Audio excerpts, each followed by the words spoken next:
Hello, my name is Megs Reynolds, and I'm the Executive Director of the Doomer Agriculture Foundation. We are the national voice and champion for mental health in Canadian agriculture, and this is part of our Talk It Out series. This month, we're focusing on trauma and PTSD. And joining me today is Bob Wilkie. Bob, thank you so much for coming on to chat and to have a conversation. If you'd love to, I'm going to hand it to you now to further introduce yourself. Yeah, I'm thrilled to be here, Megs. I love what you're doing with the Do More Ag initiative, and I think it's so important that we are having these conversations, that we're sharing, some of our personal struggles, and most importantly, providing some solutions for people that might be struggling out there. I went through a lot of different things in my life, and today we're going to be talking about trauma. I've been involved in this field since 2008 and trying to help people and support people understand what they might be going through, why they might be going through that, and most importantly, what they can do to help themselves. So, yeah, it's been an interesting journey, one that I never thought I would be on, but I'm thankful that it found me. I'm thankful that it found you as well. And can you tell us a little bit about I've Got Mine too? Yeah, so I got mine started in 2008. Really, I was starting to find some pieces that were making me whole again, that made me feel good about myself again. And as I went through that learning process, I really was identifying, when it started. So it was pretty young, my early teens into my mid-teens, and definitely into early adulthood. And as I was coaching young men, I saw the same thing, starting to happen to them. And that's when I really said, you know what, I've got to figure out a way to try and help these young men in this way with the mental, emotional, and social support. And it's been a great journey. We've evolved into parent education, coach education, corporate, into the education systems, because the need is common amongst all those demographics. So it's been a great journey. We've developed a lot of great tools, and we have a great team. We travel, around North America, really supporting anybody who has gotten to that place where they realize they need to learn some things. So it's been wonderful. Yeah, and it's been wonderful for us to connect with you guys. So thank you for that. Yeah, Um, thanks. can we take it back then a little bit further and just, we're focusing on like the trauma and such this month, but also with our conversation, the support piece. So maybe if you want to go back a little bit further and talk about what you experienced, but then also where you got to that place of being like, there's something going on that I need support with, and how do I support myself with that? you know, Trauma wasn't something that was really well known when I was growing up, or mid 80s.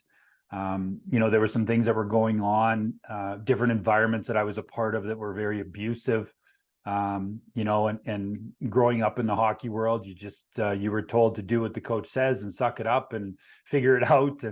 And so I did. And the first real incident that created one of those mental scars for me, was just an incident with a coach where he physically put his hands on me and threw me over the boards. I was 10 years old at the time. So it frightened me a great deal because of what I saw from the adults, not just him doing it, but then the reaction afterwards, the confrontation, the conflict. So a very traumatic event that caused some mental scarring, and caused me to look at everybody in a power position a lot differently moving forward. Getting into my teen years, playing in the elite stream, the expectations were very high.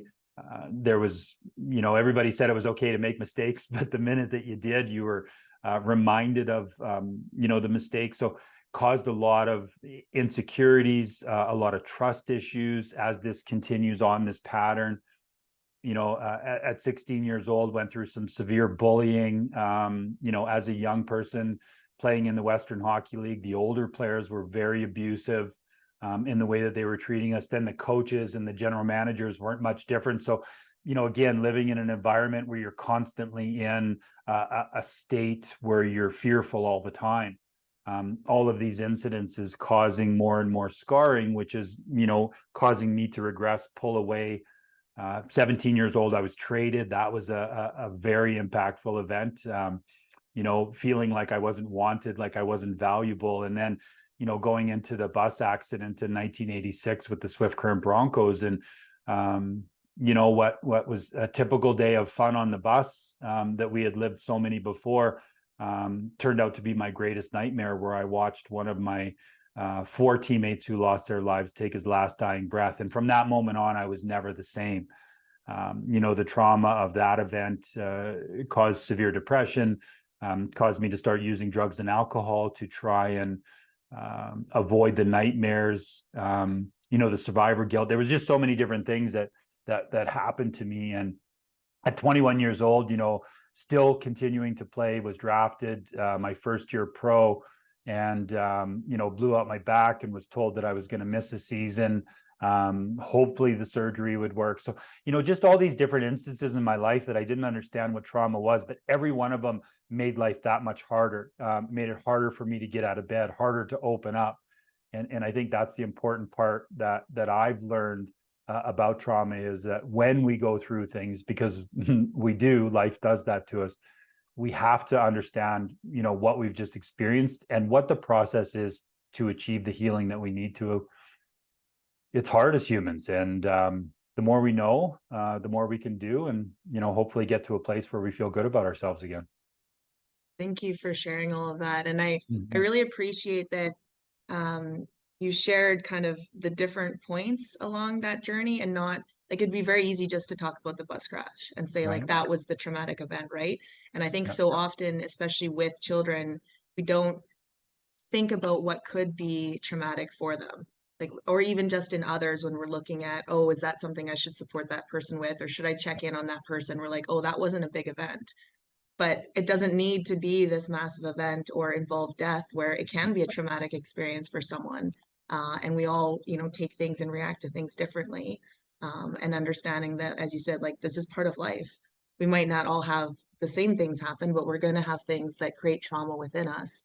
And then how important it is to have that awareness of how we support ourselves through that. Um, Once you touched on how you were trying to kind of self medicate with what you were doing to handle things. Um, where what was kind of the catalyst of, or was it someone else saying, hey, we're seeing this, I think you should talk to someone? Or were you in a place where you're like, this isn't working, I shouldn't be doing this, I should try to find other ways to support myself through what's going on right now? Yeah, the spiral and the hole were quite long, and unfortunately became very deep and dark. Right after the accident, my mom was trying to get me to see a psychologist, and I remember, sitting in that office and listening to some of what she was saying, and just completely disconnected from that individual, to the point where I got up and left.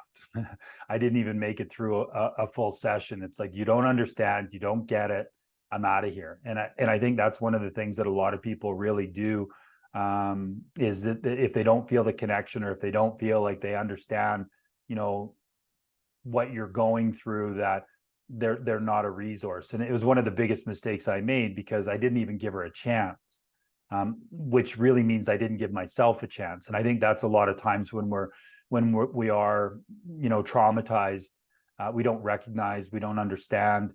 We're very quick to judge. The unhealthy ego gets activated and prevents us from, taking the hand that's there to help us. And, being a part of Swift Current, and really a big part of my growing up in the farming community, and, seeing so many of those people out there, and now, doing the work that we do and hearing all the different challenges, it's so important that we're not comparing, my experience to your experience. People always say that to me, when I share my story, the bus accident, well, I've not suffered anything like you did.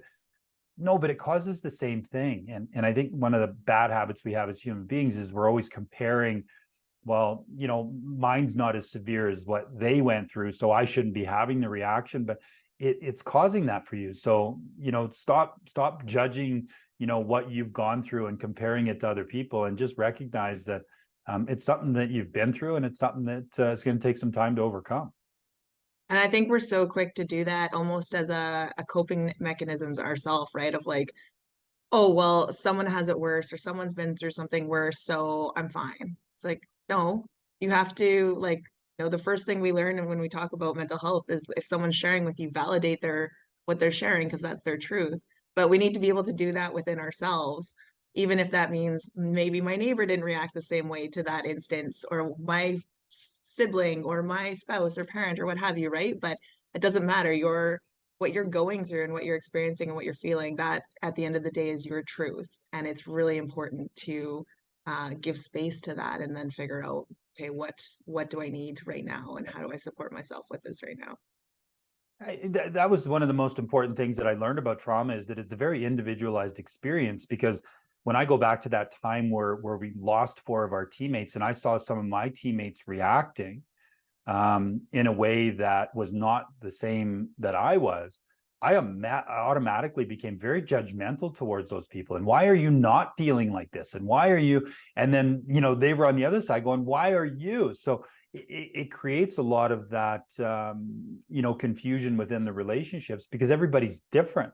After the Humboldt crash, when we went and supported those families and players, and some of the continuing conversations with some of the families, it was just amazing how disconnected they became, because they were all processing, the event and the loss so much differently, that the family unit, that should be binding together, that should be supporting each other, became very segmented and separated because of everybody's different reactions. So one of the most important things about trauma is understanding everybody's going to handle it differently.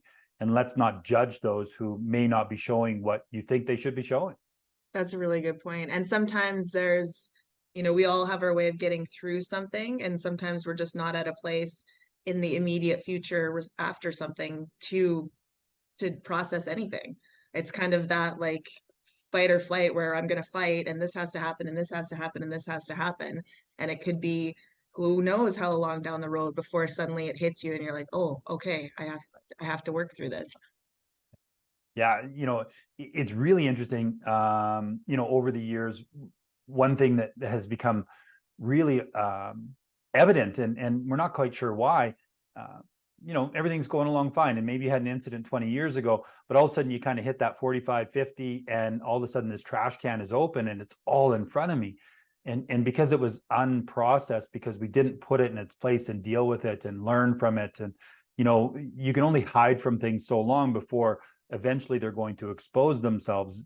The community that you deal with, there's a lot of physical work. So there's a lot of physical pain that, they have to endure and they have to deal with. I don't have time to deal with this right now.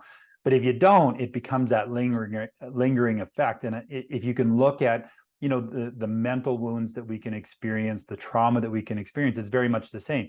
You may be able to overcome it and deal with it in that moment, but if you don't take care of it, eventually it's going to show up. And unfortunately, it tends to be much more painful if it's showing up in that way. Mm.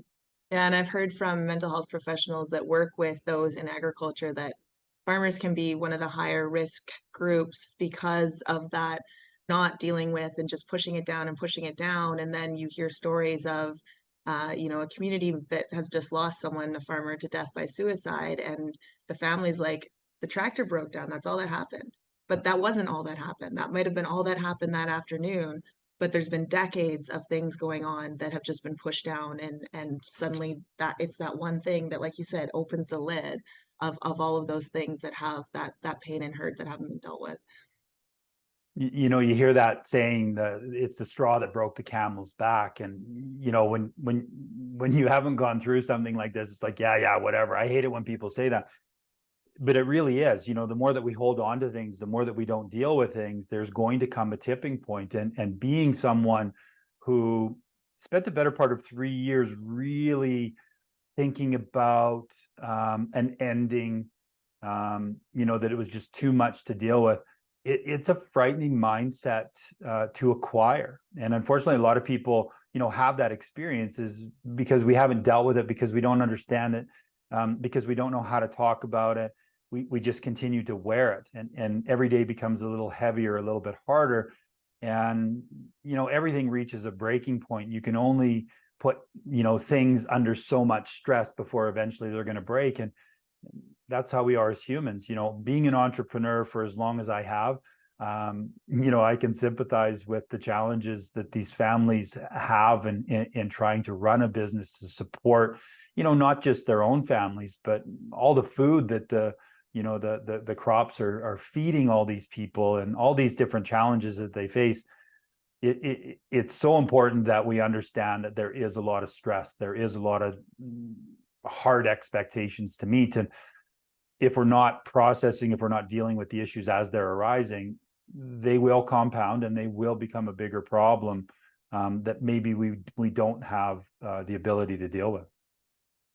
Do you have, with the courses and stuff that you guys run, is there any type of like self check-in or something that you would have that, or process if I'm going to think back to my time farming, and the 1 year at harvest we lost 90% of our crop in 10 minutes in a hailstorm, like a self check-in process of like, okay, this just happened, how am I doing, how are you doing, like is there anything you recommend for that, or is it multiple check-ins over a certain period of time, or like how do you teach people to kind of be aware of how these things could affect them and check in on themselves for how they're doing and those around them? It's so important that, what I found in our clinical team here, our biggest frustration is people are trying to implement tools when they're not in a space to be able to use the tools effectively. So, daily practice of, gratitude and how much that can change our mindset.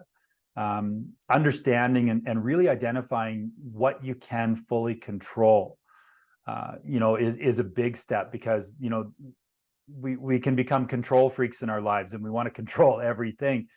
And we're constantly dealing with the frustration that, you're realizing that you don't control other people, you don't control the weather, you don't control the markets, you don't control all these different things. And the minute that you feel like you're losing control, it puts you into a really unhealthy mental state. So a great exercise is just to be able to identify what you can control and put it somewhere where you can see it when you're brushing your teeth in the morning. And just that simple reminder, because the mental and emotional preparation that you put into getting ready for your day will pay off in spades. Because when the uncontrollables, make it difficult, you're going to realize that the only thing I can control in this situation is how I'm going to react to it. And if I react poorly, what are the consequences? Well, I'm going to upset my family. I'm going to put everybody on edge. I'm not going to be much fun to be around. I'm not going to enjoy this day. And then, really focusing on identifying and gaining some tools. Breathing exercises at the beginning of every day, or even several times throughout the day, have proven to be extremely helpful for people that maybe don't have the full-blown commitment to themselves yet. But what a great thing to start practicing is just getting into that present moment where, I got to do this, and the kids got to get here, and the mortgage has got to be paid, and I don't know how we're going to do this. And just avoid those thinking traps, and just bring yourself back to here and now and what you can control.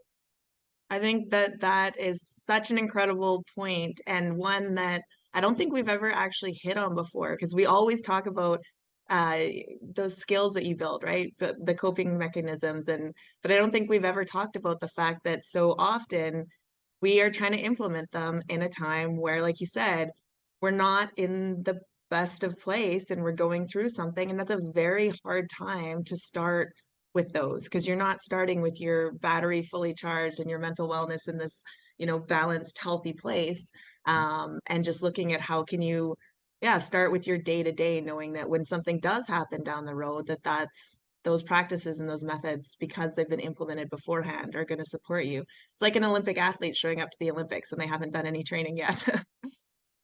You think about it in the context of agriculture. If you've never planted a crop, how the hell do you know what you're doing? If you've never had to fix the machine, if you've never had to do certain things, you can't just expect that you're going to show up and be able to do it. It's going to take time. It's going to take learning. It's going to take asking for help. It's going to take making some mistakes, making the corrections and developing a process to feel really good about that. I think I've got it all covered today. I know what I can control. I know what I prepared for. So you walk out the door confident. And I think that's where a lot of people really fail with their well-being and understanding where they're at, is they're just in a rush all the time, and they're not paying attention to where they're at.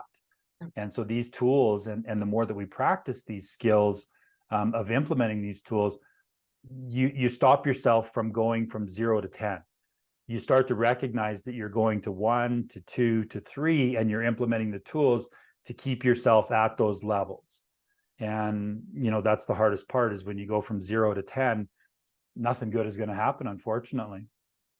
And so often, especially in farming, you don't take time, right?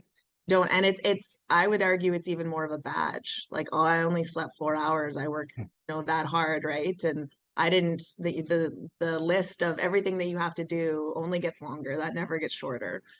And just being able to, like, yeah, that cowboy up mentality of put your head down and do the work and never stop. And if you can do that and not take care of yourself and not need time for you, then it's, yeah, seen as a badge of honor. When it really, it's setting up for just not a great position for even just a lot of families. Like, take outside of the individual, but the family dynamic and work dynamic. Yeah, it creates such an imbalance, and when we can recognize that it's been a really tough week, I need to take some time and just kind of regroup. I'm going to go fishing, I'm going to go quadding with my buddies, I'm going to go golfing, something that brings you a little bit of joy, that allows you to get back in balance. One of the really interesting, Megs, and I think this is important to share with the group, is that we've identified over the last couple of years with one of our courses, Understanding Stress, is that we show value, we show that we care, we show that we're committed by how stressed we are.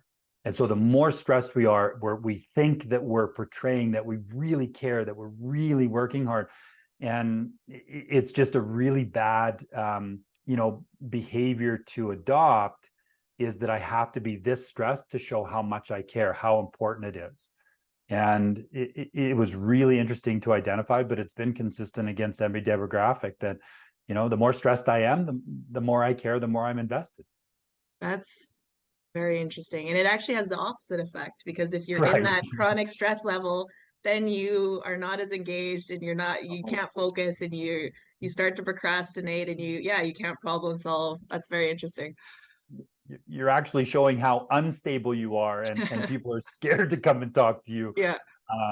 But we have the perception that this is how I show that I care about my family, and I care about my business, and I care, right? I'm just in that constant stress. So be aware of when somebody asks you how you're feeling, how you're answering, because that's probably going to show your thought process and where you're at, as a human being. Mm-hmm. Yeah. And one of the things that we've talked about too is doing, using the color coding from the mental health continuum.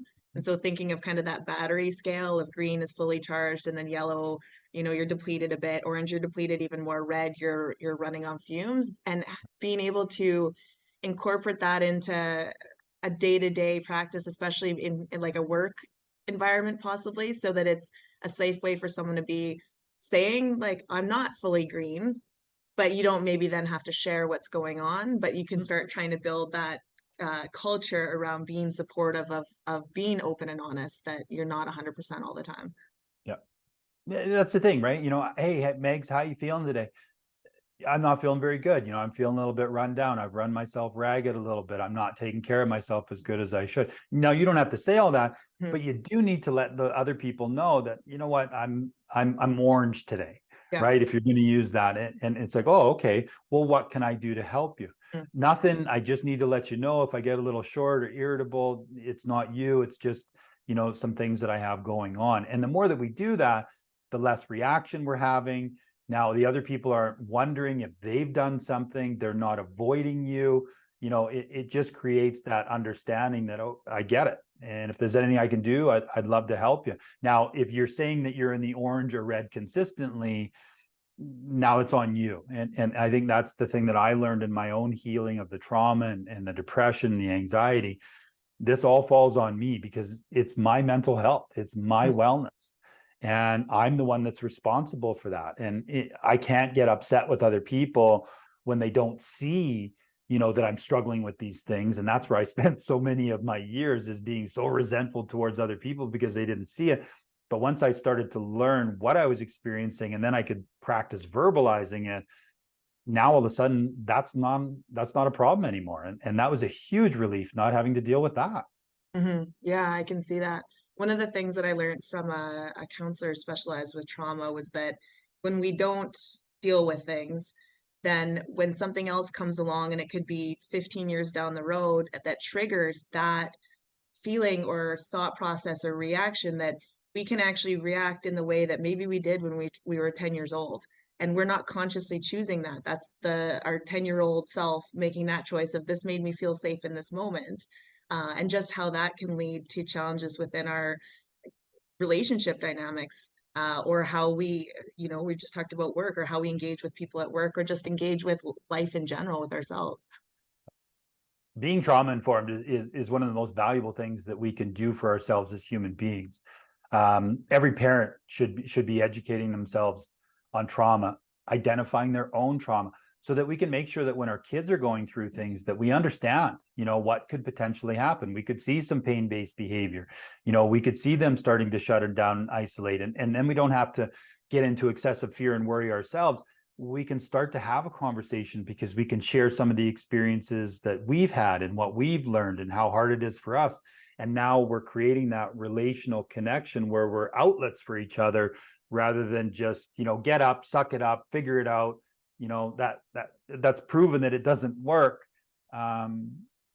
The biggest thing, Megs, is the ignorance and avoidance, right? People don't want to know. People don't want to talk about it. They don't want to figure themselves out. And so we continue to live in pain. And when I think about, the physical pain of my job and what I learned to endure, it was kind of, like you said, a badge of honor, right? I can get through. What I didn't recognize and realize until very recently was it wasn't the physical pain and being able to overcome that. It was the emotional pain, the stuff that we don't see that really caused the problems. And, identifying that has been very helpful, even at this stage of my life where I feel pretty good. Hmm. Yeah, I don't think there's ever a point where you're like, okay, I'm done. Like Oh, I've learned everything. I've done all the work. I'm good now. Like I think it needs to be thought of as that lifelong journey and learning. Yeah. as someone who didn't know, didn't talk, suffered, lots of self-sabotage, lots of abuse, and then ultimately getting to that place where I didn't want to be here anymore, to be where I'm at today. I'm very proud of myself. I'm very happy with the work that I've done. I continue to learn because my life just gets more rewarding, more fulfilling. But it's only because I've made the commitment to make my life that way. And I think that is something that everybody really needs to understand, is if your life's not going in the direction that you want, what are you going to do about it? Because it is your life and you are the creator. And the minute that we stop blaming and we start taking, responsibility and become accountable for ourselves, that's when the needle really starts to move, and it has a huge impact on everybody around us. And you can break it down into, really small pieces. I know that sometimes it can be a barrier of like, well, I don't know if I'm ready to do this or talk to that person or do this. It's like, well, what's like that one little first step that you can do that maybe then leads to that second step and makes it easier. And maybe that is in the morning doing a breathing exercise. And where does that lead you? Maybe now then that becomes something where, okay, I've got to make a phone call and I'm stressed, or I'm sitting in the combine and it's a drought year and the yields suck, and now I'm doing that without even thinking because it's become part of that routine. Yeah. Yeah. And then that personal confidence, right? Mm. That I can deal with whatever life's going to throw at me, whether it's going to take my crops, whether it's going to, all these different things, because I have a skill set to be able to deal with that. And that's what we really see a lot of people struggle with, is that they stop believing in themselves because they don't have a skill set, and they know that they can't handle it. So then the shame and the guilt and all these other things. But the minute we start to acquire skills, practice skills, and really strengthen skills, you're much more capable of handling a lot of, what life's going to throw at you. Hmm. Yeah, I love that. Is there anything that, like, advice or thoughts that we haven't touched on that you have for anyone out there watching or listening, around kind of that self journey of continuing to support yourself and learn how to do that, or just trying to support someone else, especially if there has been, that trauma piece involved. Yeah, I think, for an individual out there, I think what I always like to share is you are the most important person in your life, and start moving yourself up the rank of importance. Everybody has the excuse of, well, I don't have time. Mm. And I like to remind them is that that's the only asset that you actually have is time. So, stop wasting it, stop misusing it. Um, Stop saying that you don't have enough time. It is your life and you do have time for you. Mhm. Learning and education are just so critically important. To be able to get the most out of a machine, you got to learn what the machine can do, and you're no different. If the farming equipment's breaking down, what do? You take it to a shop, you get it fixed, you take it to an expert. You're the most important piece of equipment on the whole farm, because if you can't show up to drive the tractor, if you can't show up to do those things, well, then nothing works. And so, putting things into a proper perspective for those of you out there that might want to figure out how to support somebody, again, education, getting some support yourself, learning some things. There's different ways to communicate that are extremely valuable. I've learned that avoiding the question, what's wrong, and replacing it with what's happened, can open a lot of doors. We see that, and we've learned that through the trauma education. So just, being educated yourself, not trying to force people. We always tell people that are dealing with grief is, I don't know how to talk to them. I don't know how to support them. Ask them what they need, right? Just let them know that you're there. If they do need something, a lot of times can go a long way too. So, don't try and fix their problems for them. Just show that you're there for the love and support when they're ready to do it themselves. Mhm. Well, Bob, thank you so much for sharing your story and for all of the wisdom and insight that you've shared today. We really appreciate your time. Thanks, Megs. Keep up the great work. And everybody out there, I hope this has helped, and take care of yourselves. Thank you.